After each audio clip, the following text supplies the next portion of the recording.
Okay. Wombats are great. The kookaburra, scratch the emu. It's a wombat, folks. Our publishing house in Australia is a wombat.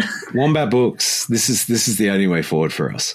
And also, those square poos would be great to put in, like when you're shipping them overseas. Nice square parcels. You're not wasting space. Fantastic. Palette of those. Now.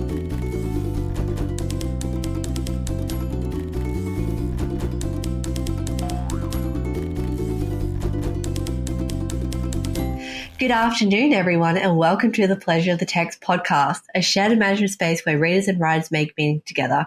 We're your hosts, Shannon Gareth. Hello, everyone.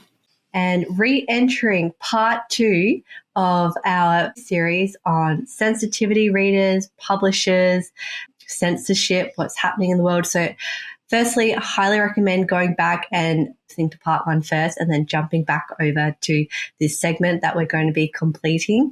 So we finished part 1 talking about how realistically, when it comes to sensitivity readers and censorship and the publishing industry and diversity, we're talking about the future of fiction. And this is something you and I, Gareth, are really passionate about. And this is something that as a society, as a group of people, and we're readers, we love reading books, we really need to kind of nut this out because something's happening. It's big. And I don't know if the pendulum is swinging in the right direction. What are your thoughts on that? Well, I guess, initially my thought is this a pendulum situation? And I don't know, but my instinct says it isn't. I think, you and I have established that we do believe that diversity in literature is important and has thus far not been a priority particularly. But we're also discovering that some of the tools of diversification seem to be quite flawed and in many ways seem to be doing the opposite of what they claim to be doing. And I think we ended last time in terms of the content that we were talking about. We're talking about inequality in publishing, and I've got a few little articles here. Shockingly, these are extremely up to date. So I might read the first one to you. Now it's by Samantha Forge, and it's from the website Kill Your Darlings, which is a wonderful name for a writing website.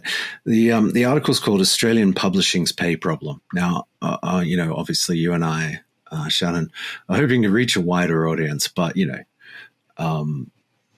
there is the Australian context to consider as well. It's easy to get kind of obsessed with the American scene because there is a sort of a representation of the American scene as being universal, which in some ways it isn't in terms of this topic. So, all right. Yeah.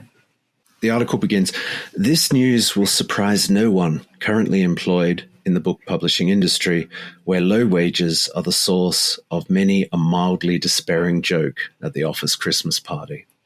Still, the figures in the Books and Publishing Survey are sobering, if only because they lay bare that which we've long suspected. The average reported full-time wage for non-managerial publishing staff ranges from $52,265 per year for production staff to $62,347 per year for editorial. Things are even worse for booksellers, who reported an average full-time wage of $49,433 per year, which is an 8% fall from the previous 2013 survey. In contrast, the average full-time adult wage in Australia is $82,472 per year. There's a sense among well-meaning book-loving publishing workers that low wages are indicative of a struggling business model, and that to ask for more collectively would be to further imperil the structural integrity of the industry and thus literary culture itself. In fact, the Australian book publishing industry is predicted to earn $1.4 billion in revenue for the 2018-2019 financial year, with a profit, folks, of $109.7 million. The IBIS World Report notes that in the publishing industry as a whole, wage costs are moderate compared with purchase costs. In other words, staff are cheap compared to paper. In the 2018-2019 financial year, the report estimates that wage costs will account for only 19.43% of total industry revenue, or $280.5 million. On average, publishing industry staff generate $302,000 of revenue per employee. Despite these figures being common knowledge, there is very little in the way of agitation amongst publishing industry employees for higher wages on a collective scale. As of writing, there has been no official comment. The B+P report from the industry's union, the Media, Entertainment, Arts Alliance, the MEAA. I'll go to the end of this because there's only one more paragraph. But being able to accept lower wages in order to do more creative work is a privilege, and not in the we should be grateful sense. It is a privilege in that it is a luxury reserved for only those who can afford it, a self-selecting system that ensures that disadvantaged members of society never even make it into the interview rooms. For an industry that purports to understand the need for diverse voices, it is remarkable how non-diverse we remain. 93% of respondents to the B+P survey were white. In this sense, once again, diversity is a class issue. By making a career in publishing possible only for the comparatively wealthy, we exclude the voices of those we most need at the heart of our cultural production. Asking for competitive wages is not just about adequate compensation. It's about ensuring that everyone has the opportunity to choose to do what they love and contribute to our literary culture rather than just those who can afford to. What do you think? Yeah. It's a great article, and there's one other thing that I want to add to that, because I also read a similar review on the publishing industry, and to even get your foot in the door, regardless of the talk of pay and compensation, they need you, or they desire you, to have a master's. So not only, and again, that's a question of class and privilege, because you've got to have the capacity to go to university and support yourself through university in a bachelor's degree, and then do that again in a master's degree. So, at every step of the way, there seems to be issues of accessibility into the publishing industry by diverse people. Right. So, scholarships funded by the publishing industry, they're kind of rolling in some money here. A few scholarships wouldn't go amiss, would they? But also, there's the collective bargaining is just not there. It's a little bit different if we head overseas, back to America. We popped into Australia briefly. Now, this one was in the Washington Post. So I've got two very short articles, and this is about some recent industrial action that has been occurring. So HarperCollins staffers are striking. Here's why that matters to readers. This is by Maham Javid. Okay. Maham writes, outside of HarperCollins, industry professionals such as Molly McGee believe that the result of the strike will set a precedent for the type of books readers will get to read for years to come. She says, in the last decade, book outputs have increased and editorial staff has decreased. It should be noted that Molly McGee has worked for various publishers for 8 years, so she's very much an industry professional in the know. She continues, unless enough diverse editors have the time to read and push forward unique books, CEOs will only greenlight the types of books that have previously made money.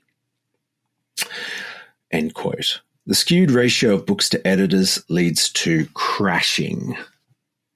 Have you heard of crashing before, Shannon? No, I haven't. So I'd love you to tell me about it. So basically, crashing means you rush books through production, and you might give it a bit of a brush up. You might as well not have bothered. Like you might improve it a bit, but there is an expectation readers have that if you have one of those big five publishers, if the little insignia on the spine there, it's a. Can I stop you there and just ask for the audience, who are the big five publishing houses that we're referring to? Yeah, right. Okay, so you've got Penguin Random House. They're together now. Penguin Random House. You've got Hachette. You've got HarperCollins. You've got Macmillan, and you've got Simon and Schuster. And it should be noted that these all exist in a big bubble in New York. They do have offices in other places, but essentially the center of publishing power in our part of the world is in New York. That's another barrier to enter into the industry. I don't know that many people that can live in New York. Well, certainly if you want to be where the action is, I mean, publishers have offices around the world, but nevertheless, they are, in a sense, centered in that one city. Now, you imagine working for them over there, New York, housing prices and stuff. It's very difficult I would imagine, for an editor to basically get by, unless, of course, they have money already in one form or another. So basically, crashing is rushing books through production. Essentially, you're crashing them through, and you don't know what bits are going to be left out. One would imagine that it may be that there is one edit, structural copy proof, all in one go, or it may be that you just don't do a structural edit, you just do a copy edit or a proofread. So it's not really good enough, is it? When you got the little penguins and the other little symbols, and you're thinking, yeah, this must be a quality product. Because those symbols, when you pick up a Penguin book, you think quality, you think this is at least going to be a decent read. Yeah, and there's no guarantee of that. And again, these are publishers that are making pretty significant profits too. And the cost of staff is low. They could hire more staff. They could pay the staff they have more money. And this is basically what the HarperCollins staffers were arguing. So McGee goes on to say 1 out of every 20 books can be crashed, but right now the statistic is closer to 10 out of 20. So roughly half. 1 out of 2. Yeah, 1 out of 2. 1 out of 2. She goes on, reading is a love that is cultivated, and right now publishing houses are disrespecting readers by putting out books that are being rushed through production. It's an open secret that agents are filling in editorial roles because editors are swamped. So now that's a bit of perspective about why the HarperCollins staffers were striking. And it should be noted that HarperCollins, out of the big five, HarperCollins is the only one with a union. Now, what they were asking for is incredibly modest. You'll be shocked. So the second article, it's about the same length. This gives you more of the specific detail. So HarperCollins union approves contract, ends 3-month strike. Now that was in February. So it was from November 2022 roughly to February 2023. So Hillel Itali writes this one. Striking union members at HarperCollins Publishers have approved a tentative agreement reached last week and will return to work Tuesday, ending a walkout that lasted more than 3 months and became the centre of an ongoing debate about salaries in the industry. More than 200 members, from editorial assistants to publicists and designers, went on strike in early November, with wages, workplace diversity, and union protection among the issues. Under the new terms, reached after HarperCollins agreed in late January to negotiations with a federal mediator, annual starting pay will increase to $47,500 upon ratification and rise to $50,000 by the beginning of 2025. In addition, full-time employees in the union will receive lump sum payments of $1,500. Now, you may notice a tone in my reading here. So basically, they're getting about somewhere between a 5 and 10% pay rise, but they are really underpaid. And this does not resolve that issue, but it is a win for collective bargaining. But there's more. So, finishing off the article, HarperCollins, owned by Rupert Murdoch's News Corp, is the only major New York publisher with a union.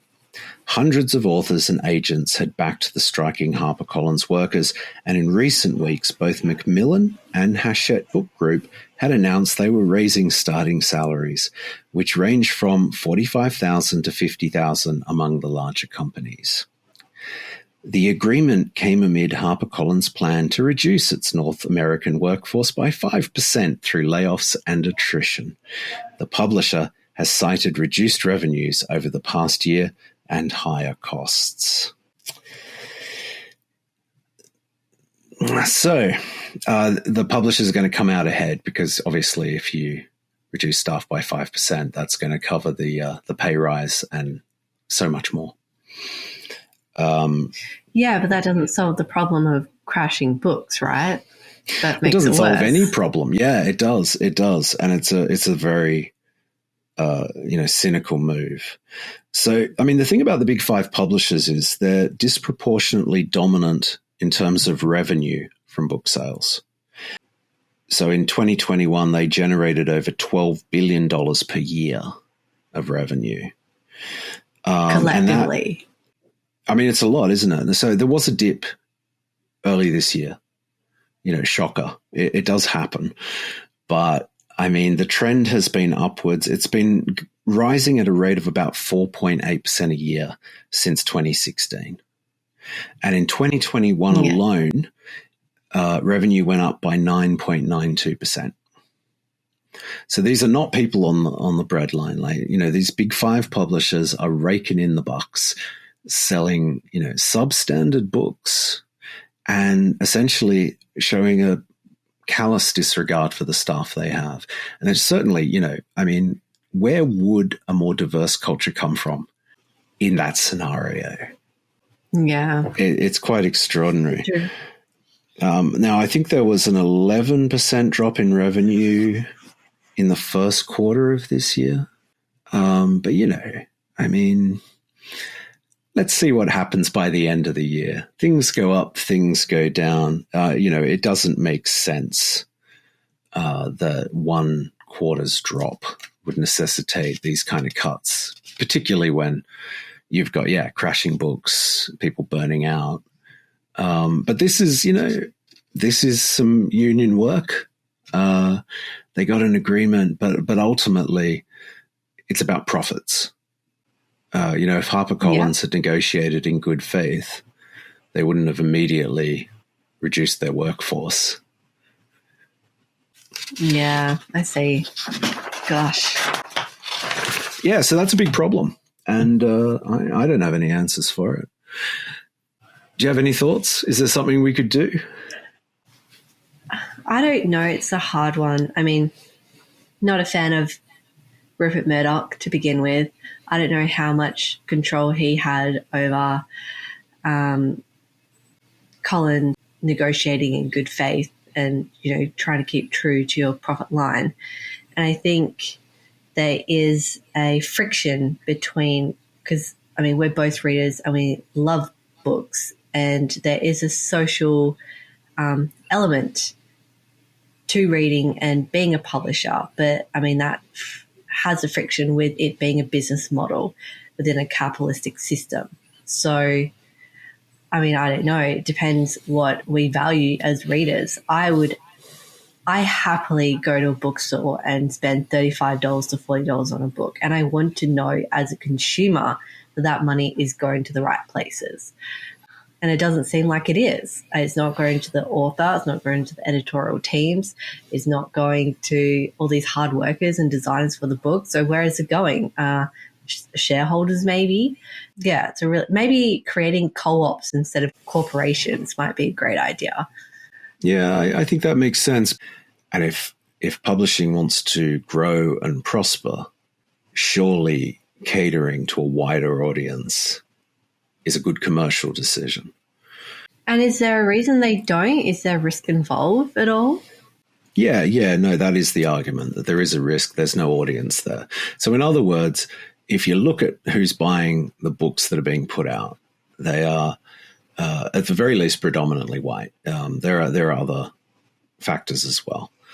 And so therefore, you don't want to try selling them something that doesn't reflect their lived experience. Now, I find that argument odd in the first instance, but also it's circular logic. I mean, you don't put out a product that you think, if you take an essentialist view, and that white people only want to read white authors, which again, I think is nonsense, then you would say that people who aren't white, people of color, only want to read authors who are also people of color, but you don't put those books out. And then you say there's no readership. I mean, maybe if you put the books out, there would be a readership and there you would have something, but it seems like a very circular argument to me. And I think these companies make money, right? They make money for the people at the top of them. I think, this is not something really that you and I or any sort of person on the street can directly affect. If you'll see greater diversity through smaller publishers. So, if you want to seek them out, do that, and that will, raise their revenue, and that is your commercial argument, basically. And if you don't feel that there is enough diversity, then there are pathways. I mean, if you're an author, you could self-publish, although personally I wouldn't recommend that. But I mean, also you could look at building a cooperative and starting a publishing house. You could do all those things. You don't have to wait for the people at the top to trickle down to you. We can actually decide to start building our own penguins, if you like. What would our penguin be? And I don't know. It just feels like the kind of frivolous thing I always want to talk about. The kookaburra. A kookaburra. Yeah. What else? I think wombats are really cute. Oh, wombats are great, aren't they? An emu. Yeah. You can't go wrong with the emu. You really can't. I mean, I don't think emus would be great readers. Wombats, though, are incredibly intelligent animals with quite profound reading skills, and they are very kind to other species. They have empathy. Yes. So that could be the way forward. It's really cool. I want to follow on that because besides the really cool point that wombats poo and their poo is shaped in cubes, that's already pretty cool. But during the bushfires that we've had a few in Australia, they actually help herd other animals into their wombat holes to protect them. How cool is that? Okay. Wombats are great. Kookaburras. Yeah, scratch the emu. It's a wombat, folks. Our publishing house in Australia is a wombat. Wombat books. This is the only way forward for us. So yeah, now before we jump over, so we've talked about sort of unionized power and how collectives can at least try to wrestle some of the power away from corporate America, if you like. And then that sort of brings up a sort of a broader point about the kinds of censorship that exist. And I've got a good one here from the New York Times. There's more than one way to ban a book, writes Pamela Paul. And I think this is a good grounding for what we're about to start talking about. So over the course of his long career, John Sargent, who was chief executive of Macmillan until last year and is widely respected in the industry for his staunch defense of freedom of expression, witnessed the growing forces of censorship outside the industry with overt book banning efforts on the political right. We talked about those last week. But also within the industry through self-censorship and fear of public outcry from those on the far left. Quote, "It's happening on both sides," Sargent told me recently. "It's just a different mechanism. On the right, it's going through institutions and school boards, and on the left, it's using social media as a tool of activism. It's aggressively protesting to increase the pain threshold until there's censorship going the other way," end quote. In the face of those pressures, publishers have adopted a defensive crouch, taking preemptive measures to avoid controversy and criticism. Now, many books the left might object to never make it to bookshelves because a softer form of banishment happens earlier in the publishing process. Scuttling a project for ideological reasons before a deal is signed, or diffusing or eliminating sensitive material in the course of editing. Even when a potentially controversial book does find its way into print, other gatekeepers in the book world, the literary press, librarians, independent bookstores, may not review, acquire, or sell it, limiting the book's ability to succeed in the marketplace. It is certainly true that not every book deserves to be published. But those decisions should be based on the quality of a book as judged by editors and publishers, not in response to a threatened, perceived, or real political litmus test. The heart of publishing lies in taking risks, not avoiding them. We shouldn't capitulate to any repressive forces, no matter where they emanate from on the political spectrum. Parents, schools, and readers should demand access to all kinds of books, whether they personally approve of the content or not. For those on the illiberal left to conduct their own campaigns of censorship while bemoaning the book-burning impulses of the right is to violate the core tenets of liberalism. We're better than this. And I would agree with that. So, I mean, what we were talking about last week was really a conservative thrust of censorship. When I say conservative, I'm talking about the political right. But we also have censorship on the left. It's across the political spectrum. And, you know, I would argue that we could forget about this whole left-right dynamic for a minute and realize there's a more human problem. And I think it exists on that other axis between authoritarianism and libertarianism. And, you know, the drive to get control is understandable, but freedoms are really vital in a democracy. You know, I don't like authoritarian impulses. I'm not on board the idea of any group telling everyone what to do. Or how to think. Or what they can produce. Yeah. And so following up on that, you said something, you know, tools of activism, talking about diversity in the publishing world and trying to get these diverse voices there so we have access to them as readers. There was a label coined called Own Voices label, and I'm just going to read some sections from an article by Grace Lapointe, What Happened to the Own Voices label.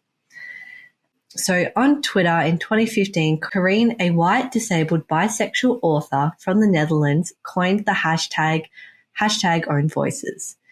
A SFF young adult author, she was initially looking for kid-lit book recommendations. Her hashtag would have a broad impact on offline and online conversations and the publishing industry in general. It went viral across genres, age groups, and marginalized identities. Corrine later clarified that any marginalized author could call their fiction own voices as long as the protagonist and the author shared a marginalized identity. The term own voices resonated with many people, encapsulating ongoing conversations regarding diversity and authenticity in publishing. Prioritizing authors who share marginalized identities with their protagonists might seem obvious now, but it was a game changer. Ironically, even when acknowledging the need for diverse books, publishing still often sidelines diverse authors. Paradoxically, the own voices label can be both too vague and too specific. If a white writer created a protagonist of color who had the writer's own disability, for example, it would seem misleading to call the story own voices. However, readers shouldn't presume they know intimate details of an author's personal life like diagnoses, sexual orientation, relationships, ethnicity, or religion just by reading their fiction, nor are they entitled to know, judge, or speculate on these details. Well, I mean, I think, as a sort of a side genre, I don't even know what you'd call it, as a designation within publishing, own voices seems fine to me. So basically, if it's just a label you can place on a book that will allow readers who want a connection between the author and the text, they want a direct lived experience connection between author and their protagonist, then, it doesn't seem like a problem to me to use such a term. But is that all it is, I wonder, he says, knowing otherwise. Yeah, until it does become a problem, right? Right. Well, yeah, I mean, but it doesn't have to become a problem, but it obviously has. Yeah, so I have an example for this. This is from Reason magazine. It's about sensitivity readers. It's an article by Kat Rosenfield.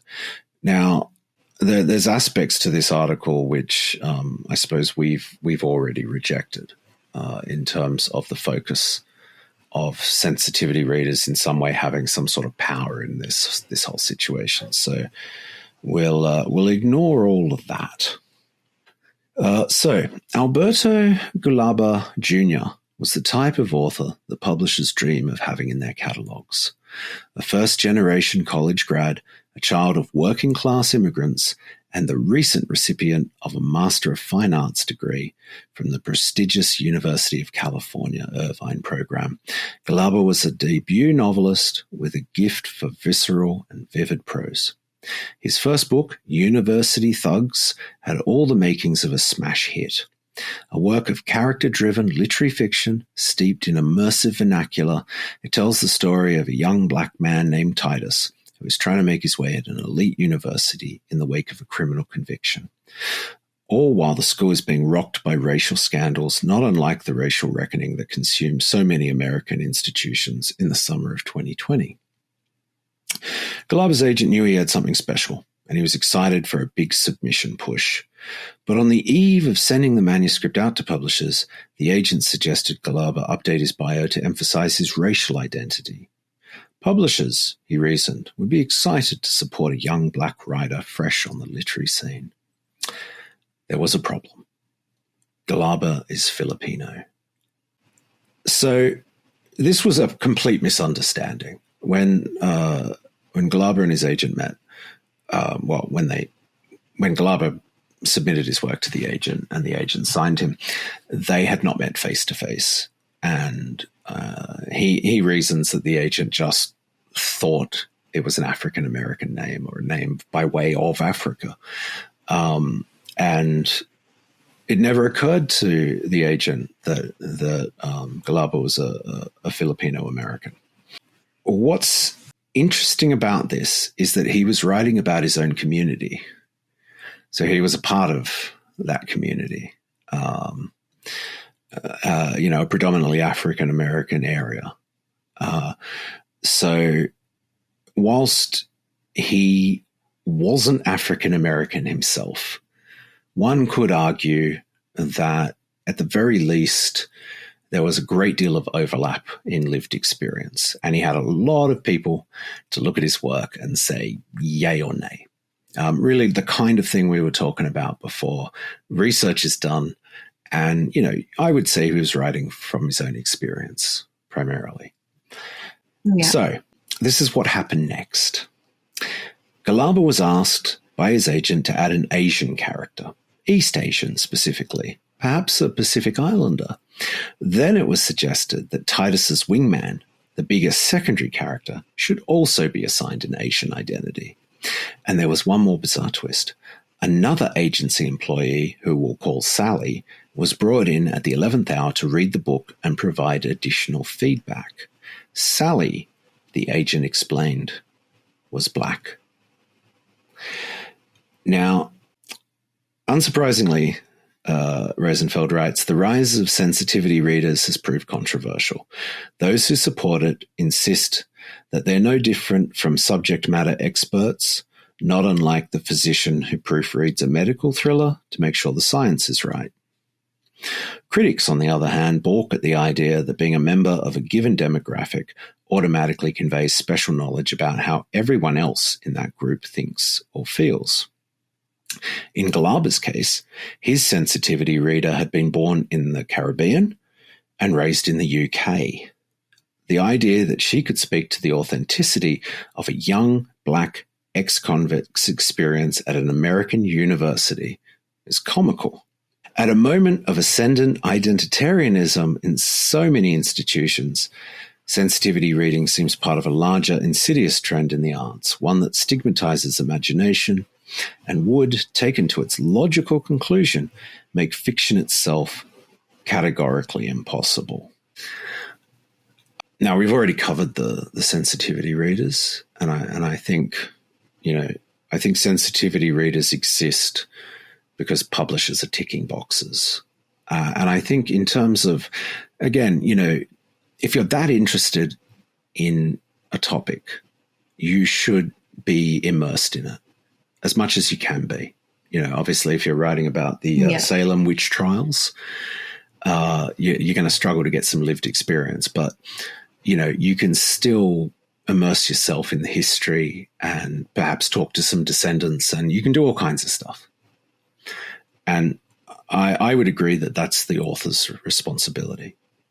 If they're trying to create something of value, they shouldn't trip over the first authenticity hurdle. And publishers should be more diverse. So, I would agree that sensitivity readers are not a long-term solution, certainly. I do think, though, they are subject matter experts insofar as one could be about any specific thing. Yeah. So you want your sensitivity reader your editor to be an expert on the subject matter that you're writing about. You're not picking this person based on their skin color, on their gender or anything like that, because that doesn't really relate to the subject necessarily that person needs to be an expert on. And that's the issue that happened here, right? Yeah. I mean, in this case, it was a skin color thing. Now, Sally couldn't possibly be more of an authority than Alberto was.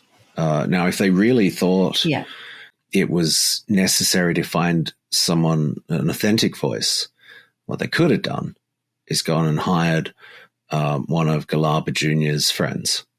Or they could have saved their money and realized that, he was living this experience in a sense, and he had friends that were living this experience in a sense. And, the question of authenticity seems a bit redundant unless you're taking an essentialist view that the only person who can ever write a story about an African-American ex-convict going to university is an African-American ex-convict who's going to university.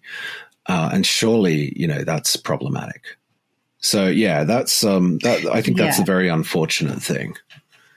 So, and the publishers it sounds like they wanted a book of own voice. And then they saw him in person and they thought this is not going to work. Well, this is the other aspect of it. It wasn't even a publisher. It was the agent. So we have all these gatekeepers. Oh, really? Yeah, the agent. The agent wasn't willing to really, in a sense, fight for their clients. Say, no, we think this book stands up. Prove us wrong. And this is one of the problems with the author reading in general. There's another little bit in this, and we made a promise that I was going to talk about the men, something I have not been looking forward to doing. However, I did promise, so I will say what I think needs to be said here. Now, I'm going back to Rosenfield's article for the setup of this. So she writes, when The Men, Sandra Newman's sci-fi novel in which everyone with a Y chromosome suddenly vanishes from the face of the earth, came under fire for what critics termed the transphobic implication that people with Y chromosomes are men, one of the chief questions was whether the author had engaged a trans sensitivity reader. But when Newman said that yes, she had, the outrage only multiplied. Why had she hired only one sensitivity reader? Did she think this was an excuse? The implication there is you keep hiring sensitivity readers until one of them tells you shouldn't be writing the book. It's a bit of a strange argument. It sort of relies on the idea that there is a correct way of looking at this situation, and therefore we just need to keep trying our best to get to that point without ever, critiquing whether it is the correct answer. I think that's very problematic, and I think the premise of The Men, that people with a Y chromosome disappear from the face of the earth, is not transphobic. I don't see how anyone could make that argument legitimately. And I'll give you a good example of this. Philip K. Dick, perhaps his most famous work is The Man in the High Tower. Now, that is about what would happen if the Axis powers, the Nazis and others, had won World War II. Are we now to say that by considering that possibility, Philip K. Dick was a Nazi? And that's basically what we're coming down to here. If people with a Y chromosome disappear, that will include trans women as well as men. So, it's set up, it's based in a particular field of science. It's not inaccurate, and science does not set political agendas. So really, this is not, it can't be transphobic simply based on its premise. I feel that very strongly. I will argue with anyone all the way to the hellscape that the men end up on in The Men. And that's what happens. The men, and I'm spoilers, folks. If you want to read this book, now is the time to cover your ears.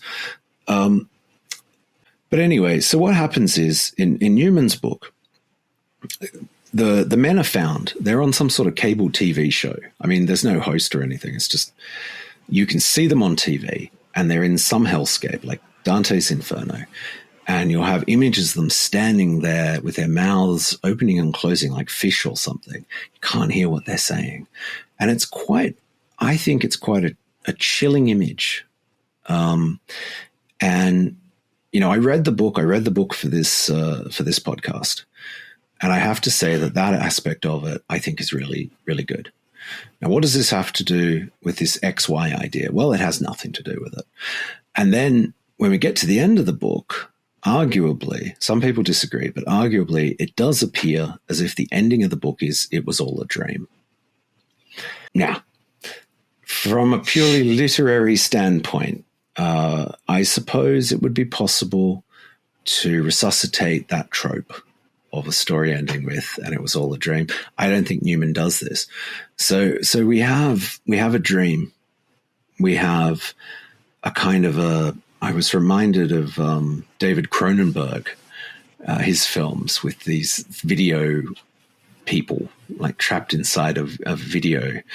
And then we have the science sort of angle, which is not really dealt with in any way at all. And so I think you could say that as a premise, it's very gratuitous in that it serves no other function in the story. And arguably, there are far more nuanced ways of looking, particularly because she called the book The Men, at looking at men and women. Now, I'm not suggesting that including trans women is instantly problematic. But I do think from a literary standpoint, from the point of view of this book having something to say, having the XY premise, calling the book The Men, was going to spark a certain degree of interest.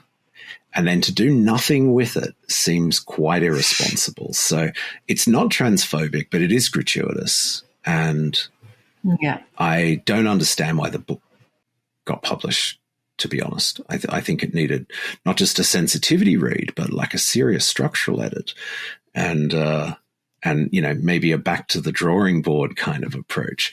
But that's Sandra Newman's The Men. Read it or don't read it. My giving away the ending will not lessen your enjoyment of this book.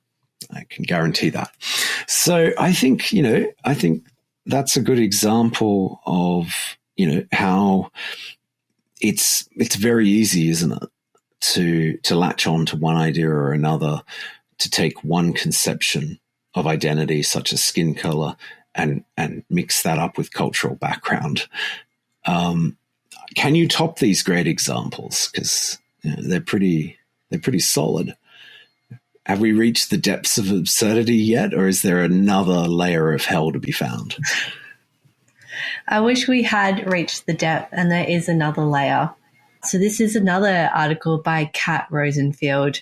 What is #Own Voices doing to our books? In May of 2018, young adult fiction author Kosako Jackson wrote a tweet that would come to haunt him. Quote, "Stories about the civil rights movement should be written by Black people. Stories of suffrage should be written by women. Ergo, stories about boys during horrific and life-changing times like the AIDS epidemic should be written by gay men. Why is this so hard to get?" End quote. Jackson's stated belief that stories about marginalized people should be written by authors of the same identity group is a common one in young adult fiction. It's also the central ethos of a movement known as #Own Voices, which aims to improve diversity in the industry by matching authors to subject matter. It's not hard to see why it caught on. What better way to improve the representation of marginalized authors than to have them write what they know or what they are? Who better to capture these stories than someone who shares an identity with the main character? Not only would the books be more diverse, the logic goes, but they would be more honest too. But in its present form, the impact of this movement has turned increasingly toxic, leading to call-outs, controversy, and cancelled books, often for the underrepresented authors it was supposed to help. And no author learnt this lesson more harshly than Jackson. His debut novel, A Place for Wolves, was set to publish March 26, but was cancelled for not being #Own Voices enough instead. The main character in A Place for Wolves is gay and Black, like Jackson himself. But none of that mattered when an online reviewer accused the author of appropriating a setting, war-torn Kosovo in 1990s, that he wasn't qualified or entitled to write about.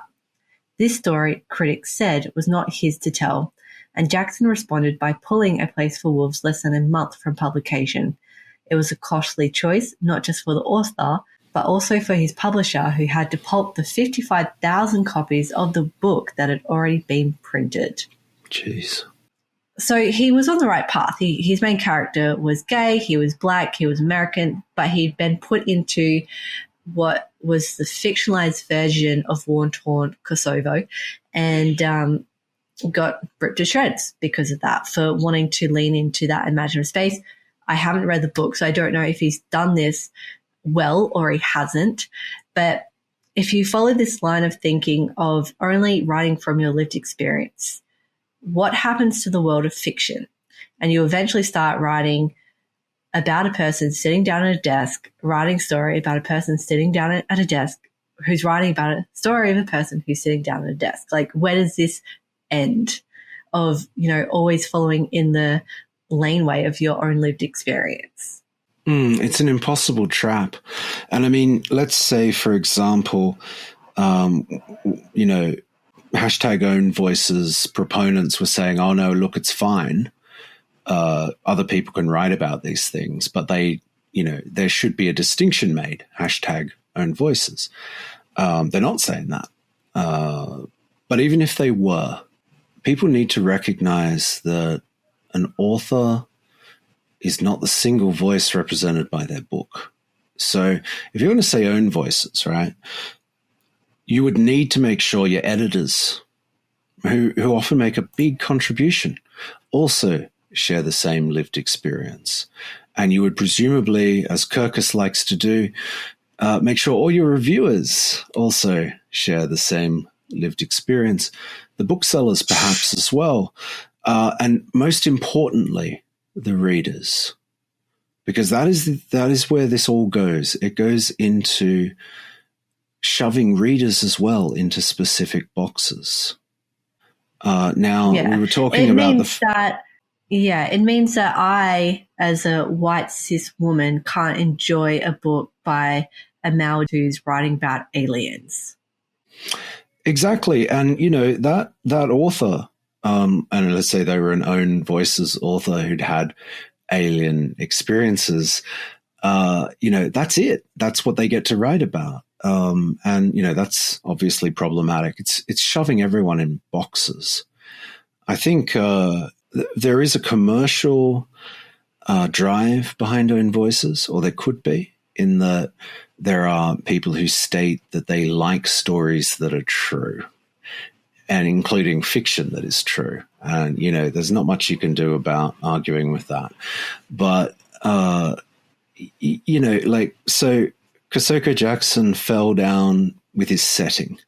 Now, I understood the issue was the protagonist, but apparently it's the setting as well. And one would assume the secondary characters. I mean, if the setting's fair game, so are the secondary characters. So now, from my position, I'm going to have to write stories in which every book I ever write from now on will be called The Women, and it'll be how all the women disappeared, because I'm male. Or maybe it should be the people of color who disappeared because I'm white. And, the truth is that we are many things. We are many things. And it's not a workable solution because you keep going to these smaller and smaller degrees. We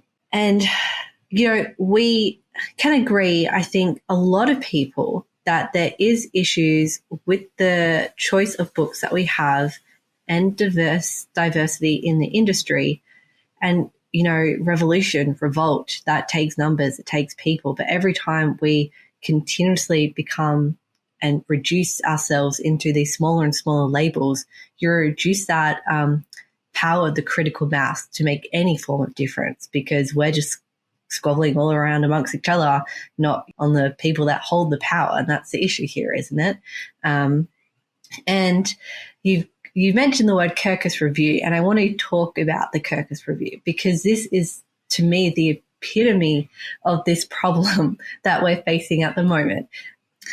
So the Kirkus Review revolves around a book called American Hearts by Laura Moriarty. Now, Kirkus Review, if you get a review on your book as an author, that's great. If you get a starred review by Kirkus Review, it just gives your book this next step up. It means you're going to be more successful if you hadn't had that platform. So Kirkus Review got an editor, so a reviewer, to look at this book. They specifically got a Muslim reviewer to look at this book because the characters in American Hearts follows a 15-year-old girl called Sarah Mary, and I'm actually just going to read the censored review from Kirkus Review.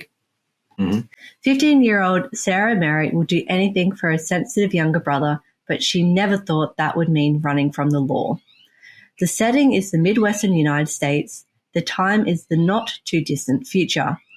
A Muslim registry is in effect, and Muslims are being bussed to detention centres called safety zones en masse. This doesn't bother Sarah Mary, a strong-minded, fiercely loyal and protective teenager whose mother has abandoned her and Caleb to their ultra-conservative Christian aunt. Her indifference is forced to change when Caleb's compassion for a Muslim in hiding gets her involved in a plan to help this Iranian woman escape. Together, Sarah Mary and her new companion face extreme dangers, prejudices and disappointments, and unexpected kindnesses from their fellow Americans as they fight nearly impossible odds to get her through several states and over the border undetected. Moriarty creates a frighteningly believable setting of fear and violent nativism gone awry as she tried to help Sadaf find the freedom she sought when she immigrated to the United States. Sarah Mary's ignorance is an effective world-building device, but it is problematic that Sadaf is seen only through the white protagonist's filter. Still, some will find value in the emotionally intense exploration of extremist patriotic ideology, the dangers of brainwashing and blind spots, and some of the components of our nation's social fabric that threaten to destroy us, such as segregation, greed, mistrust, and mob mentalities. So this is the new review. The star has been pulled, and at the bottom of this review, it says, a thought-provoking, chilling read with a controversial premise. The review of American Heart has been edited for clarity and to provide additional insights from the reviewer from its original appearance on Kirkus.com, which was reviewed from the site with this statement. Now I'm going to read the statement that the editors from Kirkus supplied for the reasoning of pulling the star and changing the review. And this is a note from the editor-in-chief. Quote, it is a policy of Kirkus Reviews that books with diverse subject matter and protagonists are assigned to own voices reviewers, writers who can draw upon lived experience when evaluating texts. One assignment of the review of American Hearts was no exception to this rule and was reviewed by an observant Muslim person of color, facts shared with her permission.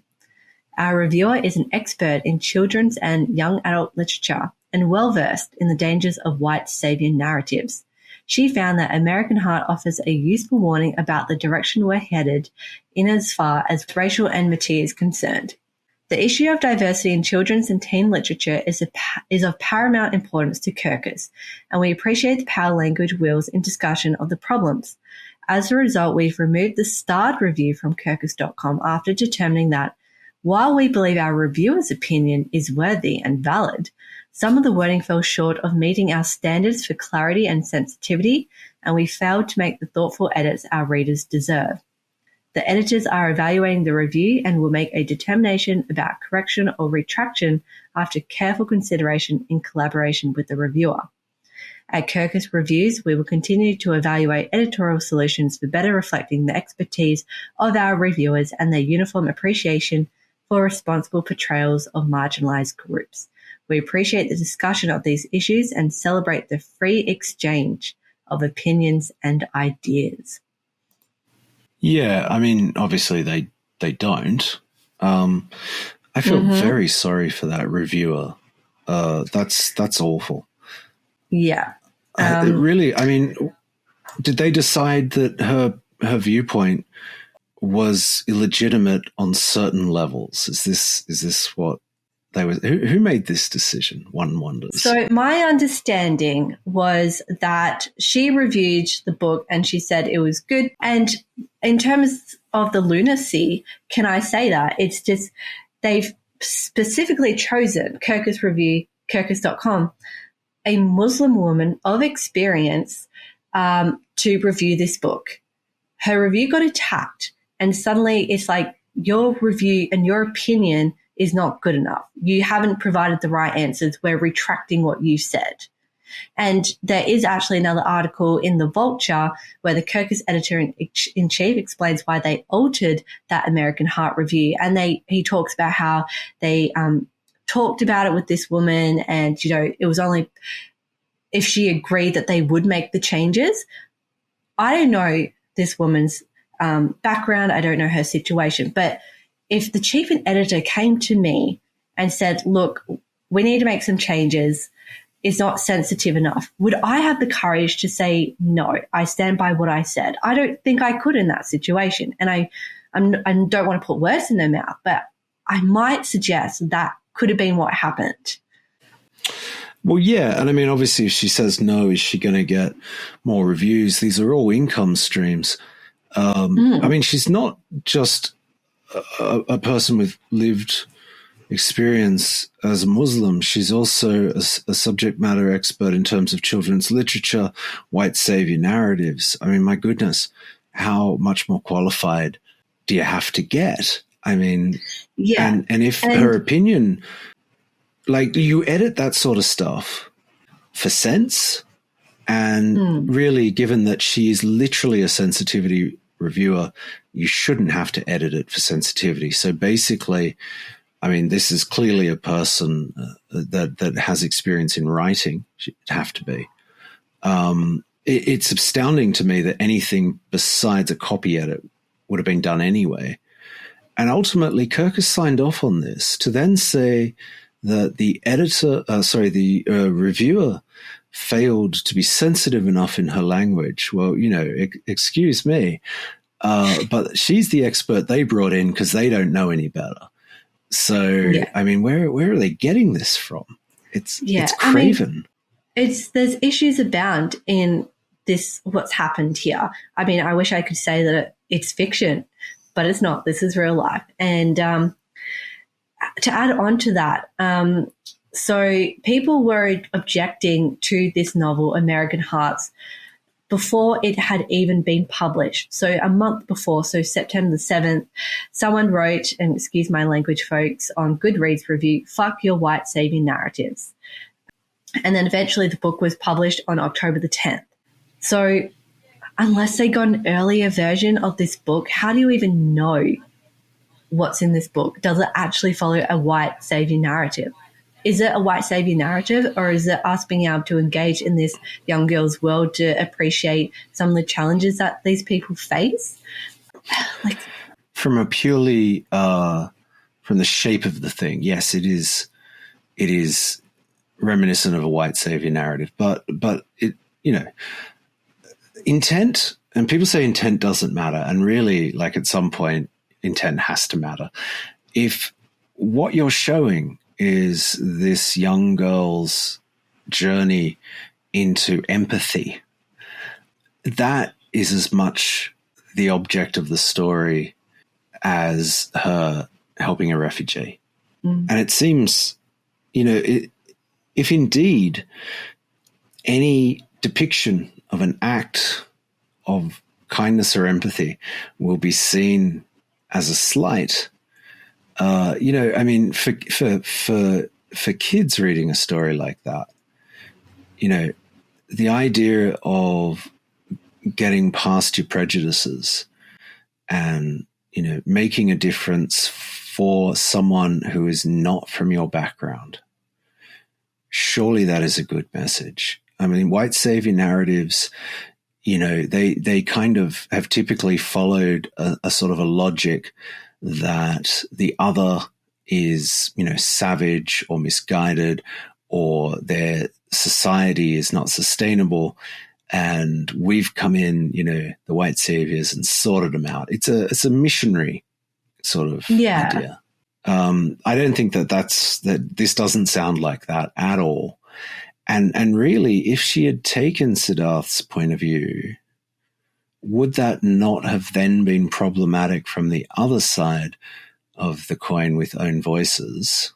I mean, was she meant to collaborate with another writer? That would, in fact, be a very interesting exercise, but wouldn't they both be then transgressing in various directions according to this logic? It just collapses every time you scrutinize it.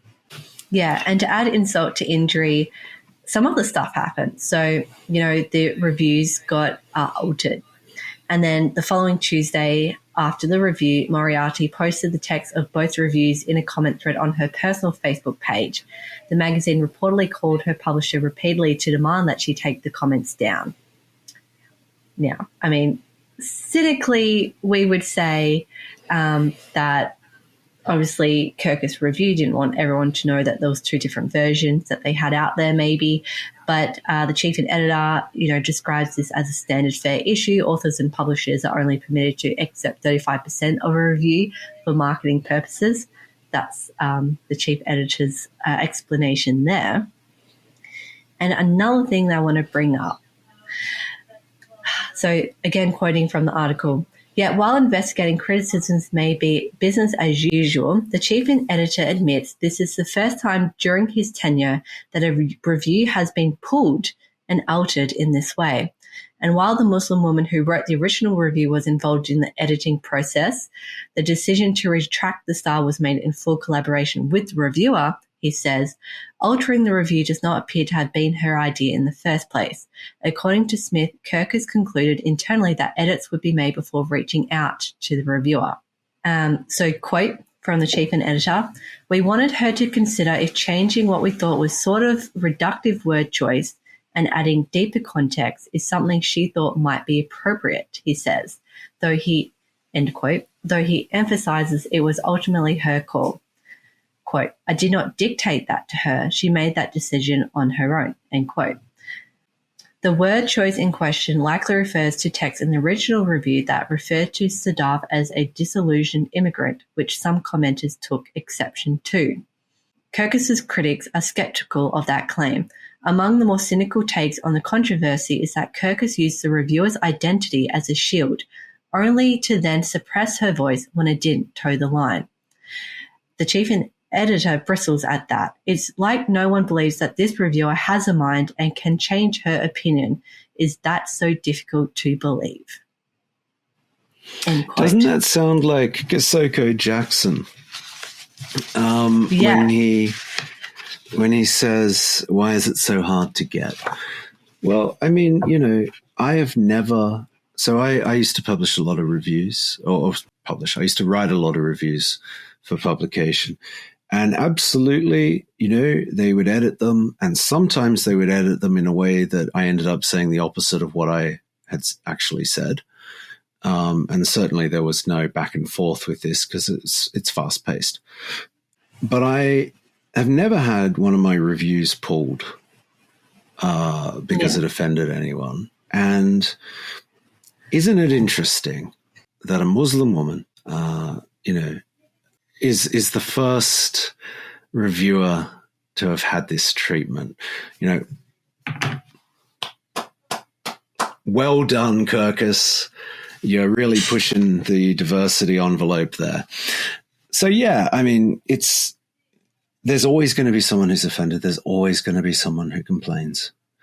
The question is, are you giving a platform for voices? It seems to me that with that reviewer, Kirkus did manage that, and then they managed to, steal a defeat from the jaws of victory, basically.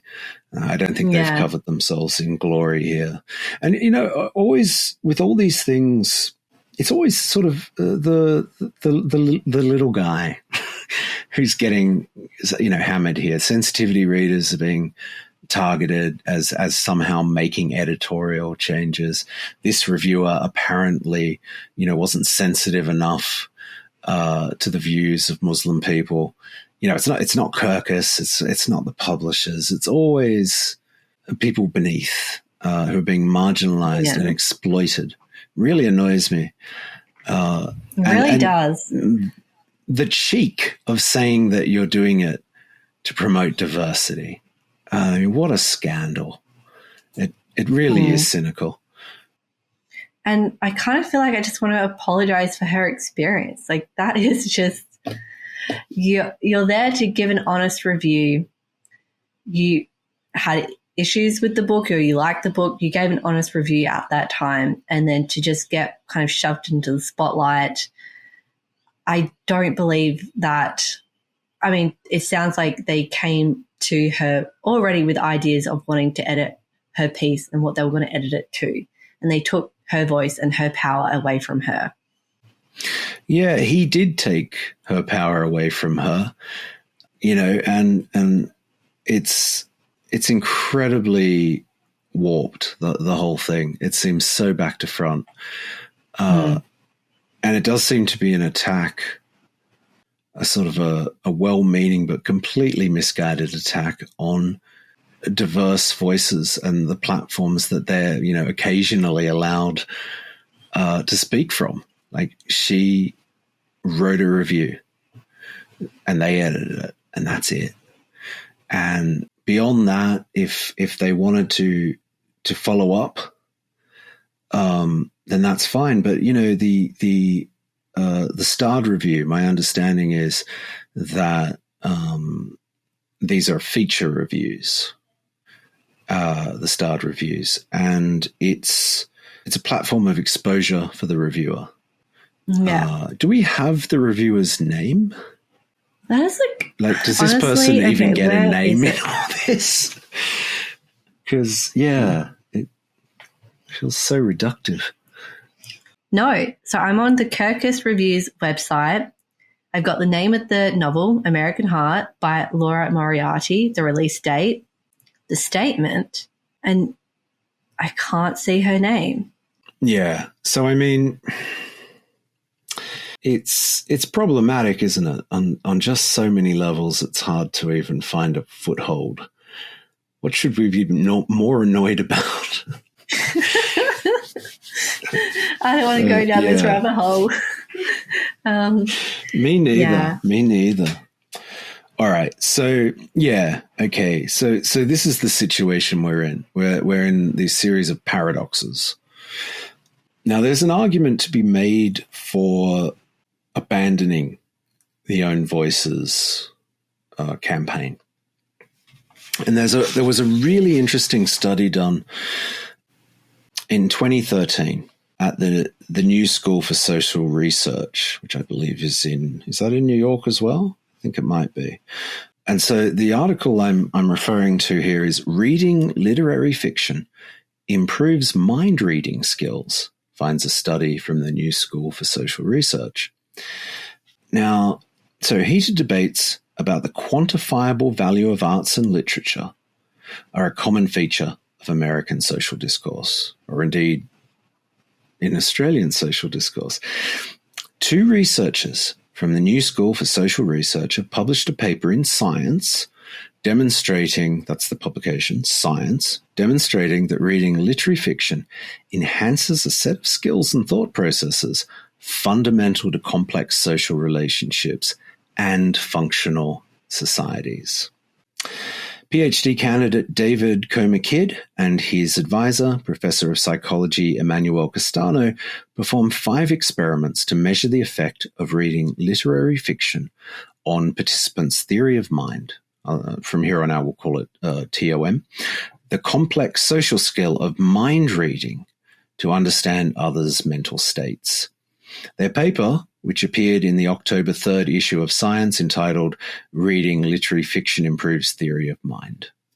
To choose texts for their study, Kidd and Castano relied on expert evaluations to define 3 types of writing: literary fiction, popular fiction, and non-fiction. Literary fiction works were represented by excerpts from recent National Book Award finalists or winners of the 2012 Penn O. Henry Prize for Short Fiction. Popular fiction works were drawn from Amazon.com bestsellers or an anthology of recent popular fiction, and non-fiction works were selected from the Smithsonian Magazine. So these are all worthy candidates. Insofar as one can compare apples and oranges, they're pretty tasty apples and oranges. So after participants read texts from one of the 3 genres, Kidd and Castano tested their TOM capabilities using several well-established measures. One of these measures is the Reading the Mind in the Eyes test, which asks participants to look at black and white photographs of actors' eyes and indicate the emotion expressed by that actor. Another one is the Yoni test, which includes both affective trials and cognitive ones. Quote, "We used several measures of TOM to make sure the effects were not specific to one type of measure, thus accumulating converging evidence for our hypothesis," the researchers said. Across the 5 experiments, Kidd and Castano found that participants who were assigned to read literary fiction performed significantly better on the TOM tests than did participants assigned to the other experimental groups who did not differ from one another. I don't know if I mentioned this, but there was a fourth cohort who didn't read anything. I guess you'd say they were the control group. The study shows that not just any fiction is effective in fostering TOM, rather the literary quality of the fiction is the determining factor. The literary texts used in the experiments had vastly different content and subject matter, but all produced similarly high TOM results. Quote, Experiment 1 showed that reading literary fiction relative to nonfiction improves performance on an effective TOM task. Experiments 2 through 5 showed that this effect is specific to literary fiction, the paper reports. Kidd and Castano suggest that the reason for literary fiction's impact on TOM is a direct result of the ways in which it involves the reader. Unlike popular fiction, literary fiction requires intellectual engagement and creative thought from its readers. Quote, Features of the modern literary novel set it apart from most best-selling thrillers or romances. Through the use of stylistic devices, literary fiction defamiliarizes its readers. Kidd and Castano write, Just as in real life, the worlds of literary fiction are replete with complicated individuals whose inner lives are rarely easily discerned but warrant exploration. We see this research as a step towards better understanding of the interplay between a specific cultural artifact, literary fiction, and affective and cognitive processes, Kidd and Castano say. I feel like, theory of mind. What we're really talking about here is empathy, and imagination. And the reason why this article, pleased me so much, besides the fact that I a big fan of literary fiction, is that they use the term defamiliarize. Now, we've talked before about defamiliarization and how defamiliarization is the underpinning of all art. If you want a quick answer to what is art, it is an expression that defamiliarizes. And there are lots of versions of that, like stand-up comedy is all built on defamiliarization. So what they're essentially saying, the thing about literary fiction is it is more character-driven and there are not familiar tropes. So the nature of popular fiction or genre fiction, if you want to call it that, is that it hits certain beats and these things are familiar. They become ingrained in our experience and they are in no way challenging to that experience.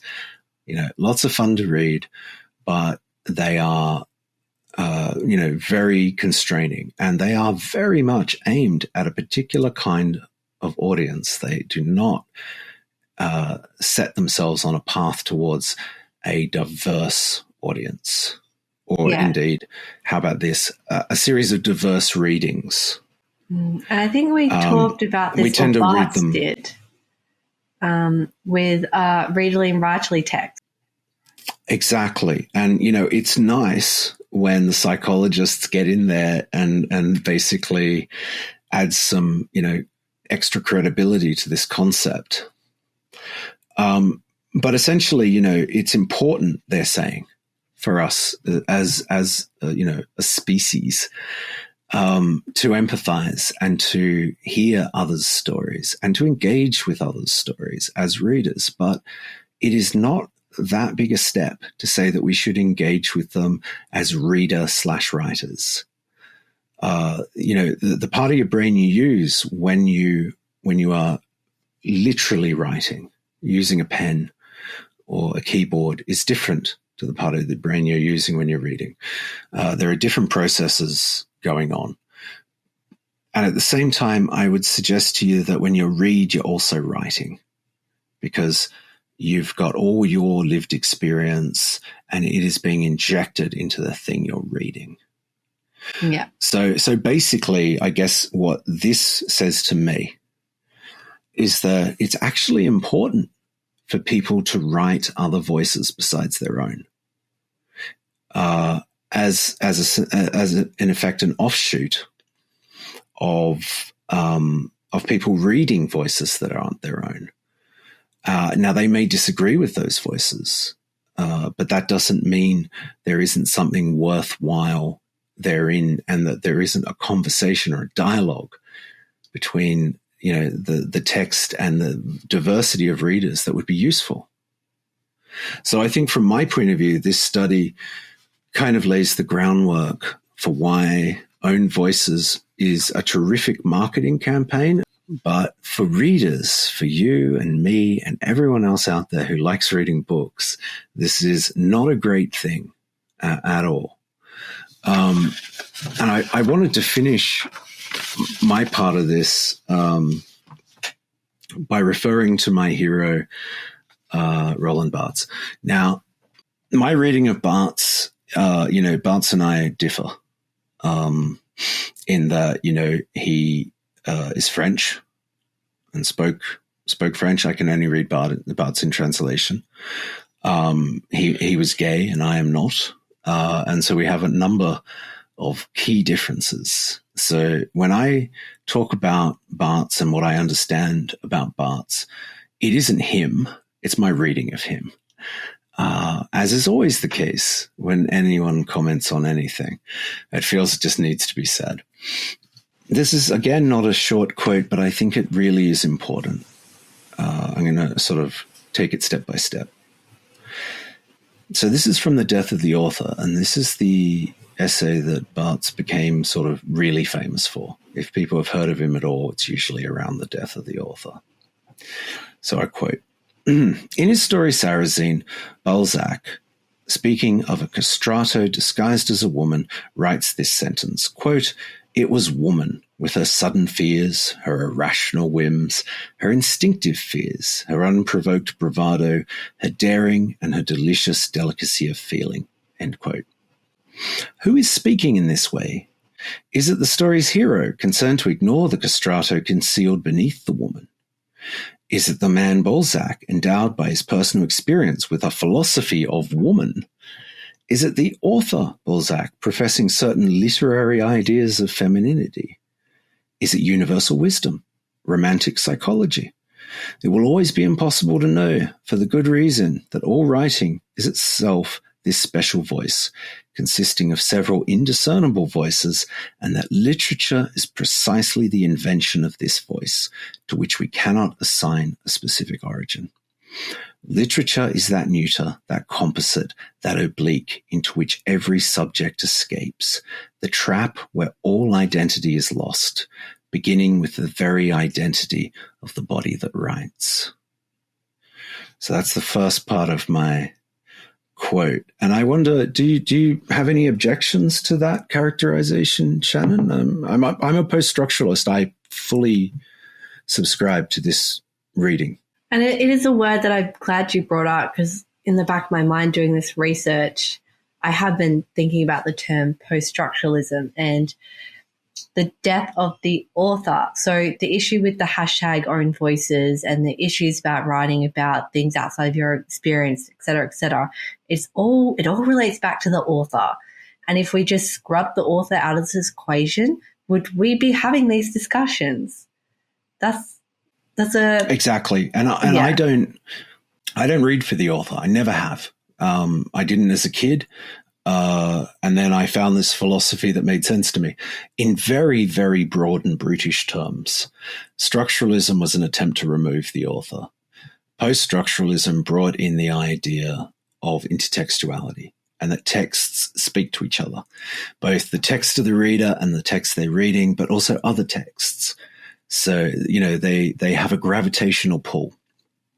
And that's the idea of it. And so meaning is housed within this space that constantly changes and a dialogue between ideas. And I think that's a beautiful idea. And I think it's an accurate representation of the way literature works in we build empathy because my meanings, the text meanings are, in a sense, translating each other. The second bit I want to read you. Probably this has always been the case. Once an action is recounted for intransitive ends and no longer in order to act directly upon reality, that is finally external to any function but the very exercise of the symbol, this disjunction occurs. The voice loses its origin. The author enters his own death. Writing begins. Nevertheless, the feeling about this phenomenon has been variable. In primitive societies, narrative is never undertaken by a person, but by a mediator, shaman or speaker, whose performance may be admired, that is, his mastery of the narrative code, but not his genius. The author is a modern figure, produced no doubt by our society insofar as, at the end of the Middle Ages, with English empiricism, French rationalism, and the personal faith of the Reformation, it discovered the prestige of the individual, or to put it more nobly, of the human person. Hence, it is logical that with regard to literature, it should be positivism, resume, and the result of capitalist ideology, which has accorded the greatest importance to the author's person.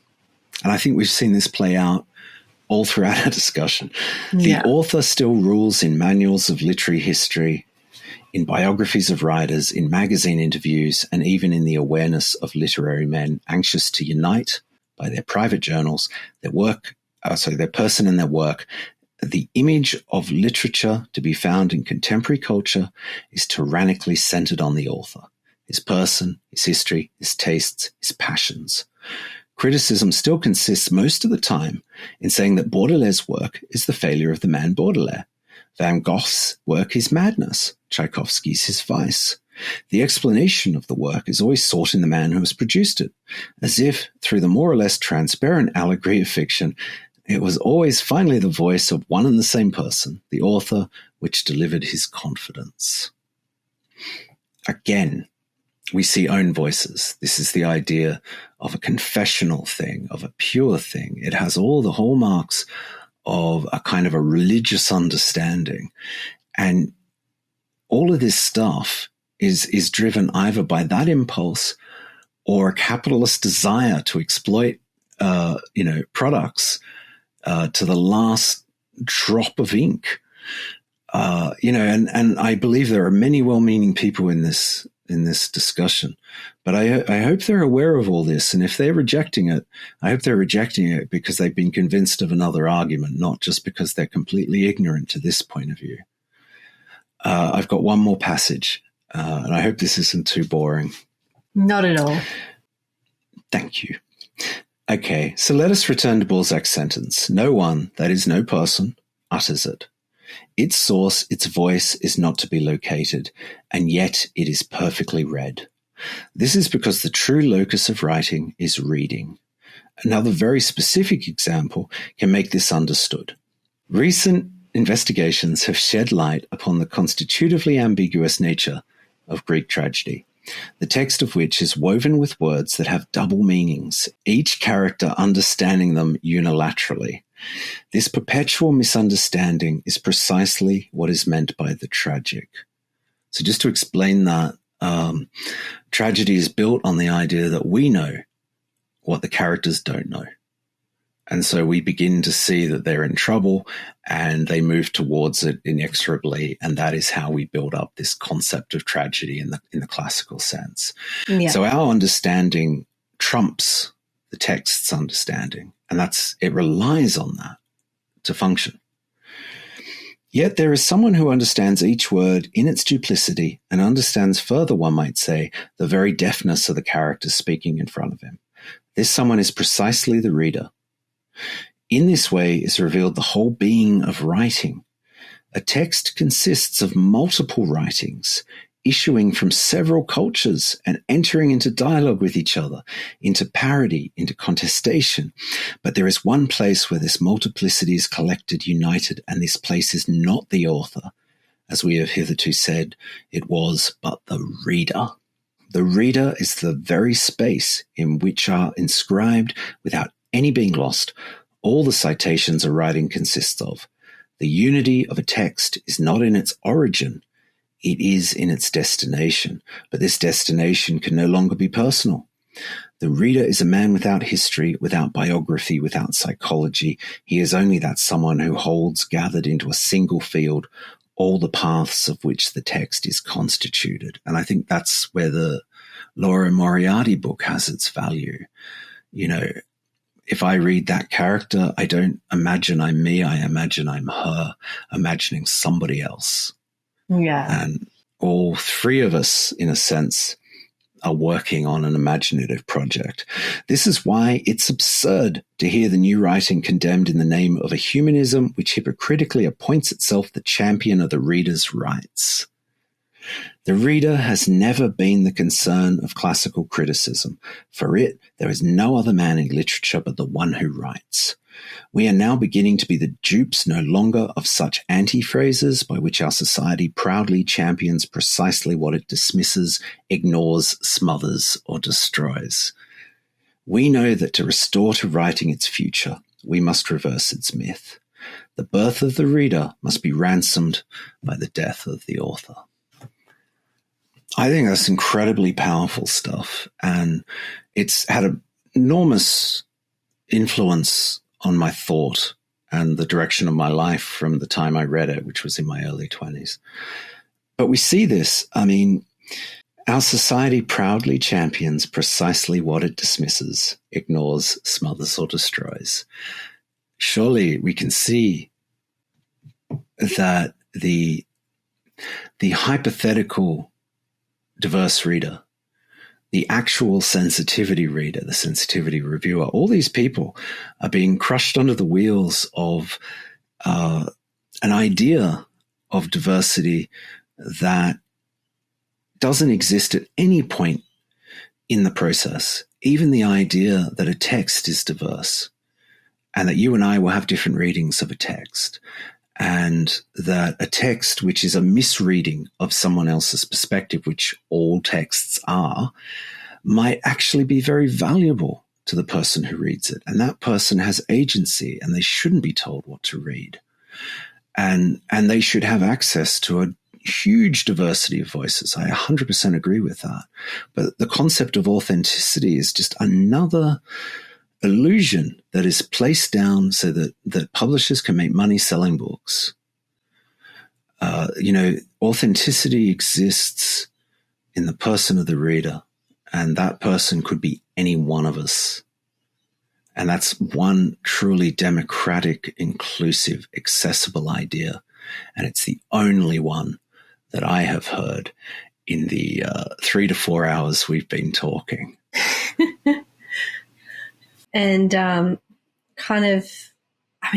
long ago did Barthes write that, before I go on to the point that I want to make? 1968.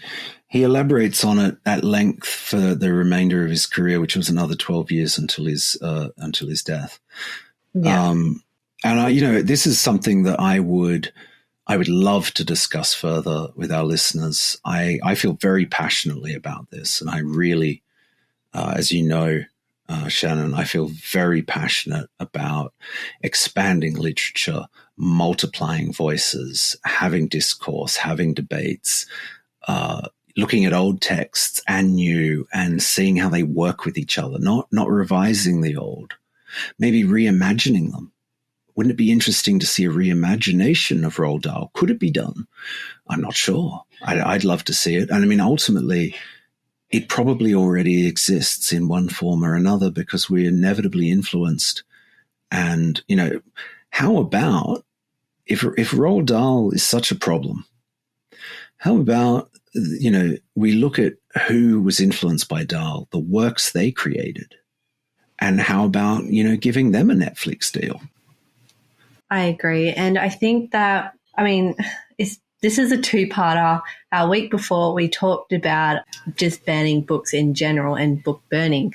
Within this, there's all these different levers that are getting pulled to remove a book or a piece of literature from the readers. And at every step of that, it's saying that readers aren't responsible enough, or they don't have enough agency or thought process or critical awareness to make their own decisions. And that is completely wrong. I disagree on so many fronts.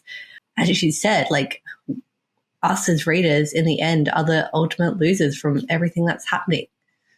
And it's again, this is not new. This is not because of the advent of social media.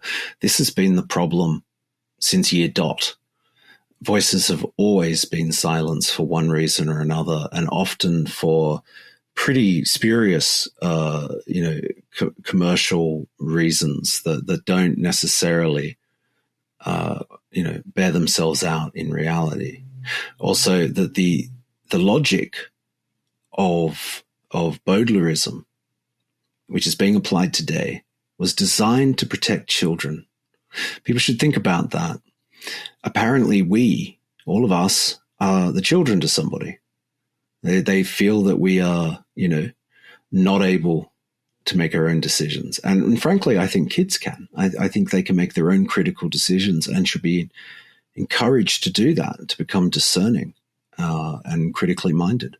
And I suppose, I mentioned in part one that we're dealing with a wicked problem because there's a whole bunch of stakeholders in what we're talking about. There's the authors, the writers, the readers, publishers and editors, sensitivity readers. And for me, after this discussion and doing the research, I think there is a responsibility for authors. And that is, do your research, engage and immerse yourself in the culture or the voice that you are wanting to explore and imagine and write about.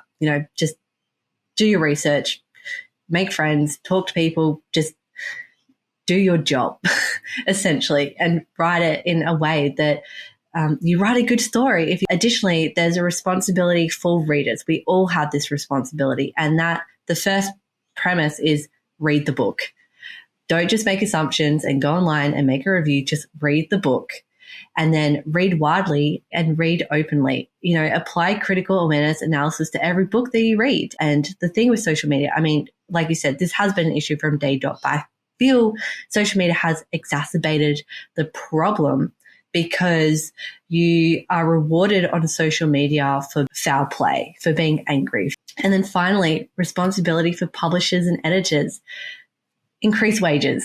Just increase wages because this allows diversity in these industries so we can get these types of books out there. Increase programs and scholarships that help people from diverse backgrounds get into the publishing industry and become writers and authors. And, if you don't like what the big five are doing, you mentioned who those were, start your own publishing house. And a couple of people are doing this, and that is great. And I think it's a good point to say this is something that Gareth and I have been thinking and talking about for the past 8 months, I would say now. We are working on starting our own publishing house, and I'm really excited, and I'm going to be really excited. So is Gareth when we get the chance to share that when we've got all the setup organized, because we see literature as important. This is the future of fiction, and we want to protect it and have the right as readers to have diverse books that we can get involved with. Yeah, and so we want it to be an inclusive and accessible model. I come from a disability background, and I take this stuff extremely seriously. The ways that we can ensure that is the case is we intend to be extremely transparent about our business model, the way we pay people, what we are paying people. It won't change depending on, what you look like or what your background is. There'll be a transparent set rate. And really, when you undertake something like this, you're going to have a lot of blindnesses. There's no point where Shannon and I could be different people or many more people, and we'd just be fine then. At some point, you're going to hit a blind spot. And so, we will be asking for community engagement in terms of what we're putting together. How could it be more accessible? How could it be more inclusive?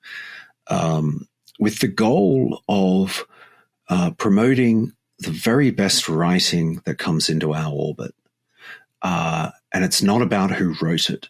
It's about what has been written and what, our readers are keen to engage with. And I think part of what we'll be doing is encouraging and challenging our readers to to see the value in all kinds of fiction, because all of us have a limit in that regards. We have our interests tend naturally to be narrow. I know mine are. So, stepping outside of yourself, being challenged, and that will be enriching for everyone. And I think if we had to have a motto, it's something along the lines of readers first, all readers. I would agree on that motto. And this was a big day. And I hope our audience takes a lot out of this. It was as much as well researched as we could have done, given the time, given who we are. And, we would love feedback and communication on this, because it is such a valid point and issue right now. It's happening right now. So definitely like and subscribe. We also have our website, thepleasureofthetext.com. Send us an email and we do respond. So we would love to hear from you guys. And I think that's all for us. And next week, we actually have a guest fellow writer on, and she's going to be talking about her experience doing a structural or a substantive edit on her novel. And that was a really fun one to record, so I'm looking forward to that as well. And so we hope you tune in then next week on The Pleasure of the Text. See you guys. Goodbye.